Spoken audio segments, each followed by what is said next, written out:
પાટણ જિલ્લાના રાંધનપુર તાલુકાના તમામ ખેડૂતોને યોજનાલક્ષી માહિતી મળી રહે તે માટે 6 ડિસેમ્બર 2024 અને 7 ડિસેમ્બર 2024 બે દિવસ સુધી રાંધનપુર રાપરિયા હનુમાનજી મંદિરની બાજુમાં રાંધનપુર તાલુકાનો રવિ કૃષિ મહોત્સવનું આયોજન કરવામાં આવ્યું છે। રાંધનપુર તાલુકાના ખેડૂતોને રવિ સિઝનમાં રવિ પાક વિશે આધુનિક કૃષિ તાંત્રિકતા અંગે માર્ગદર્શન તેમજ ખેડૂતલક્ષી વિવિધ સહાય યોજનાઓ અંગેની સમજ આપવામાં આવી હતી।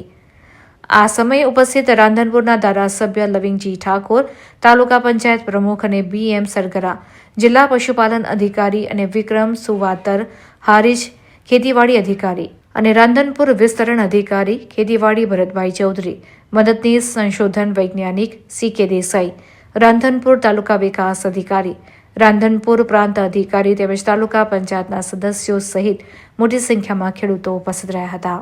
આજે રવિ કૃષિ મહોત્સવ 2024 દ્વારા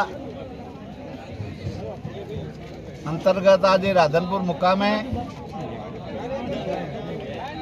કૃષિ મહોત્સવનું આયોજન કરેલું।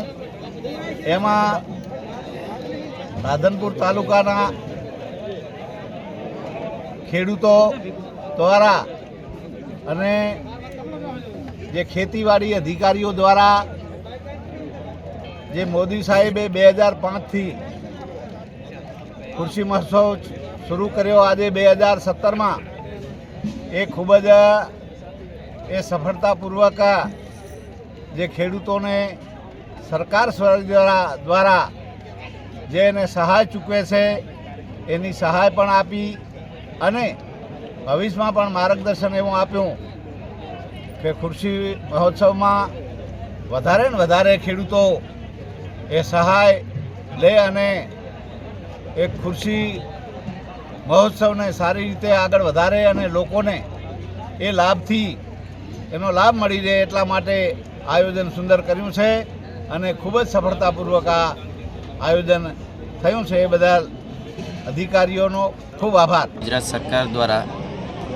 2 દિવસીય રવિ કૃષિ મહોત્સવનું રાપરિયા હનુમાન ખાતે રાધનપુર આયોજન કરવામાં આવ્યું હતું, જેની અંદર આપણા વિસ્તારના ધારાસભ્યશ્રી તેમજ વિવિધ આગેવાનો અને પ્રાંત અધિકારી સાહેબ તેમજ તાલુકા વિકાસ અધિકારી સાહેબ ઉપસ્થિત રહ્યા હતા અને ખેડૂતો પણ બહોળી માત્રાની અંદર આ કાર્યક્રમની અંદર ઉત્સાહભેર ભાગ લીધો હતો।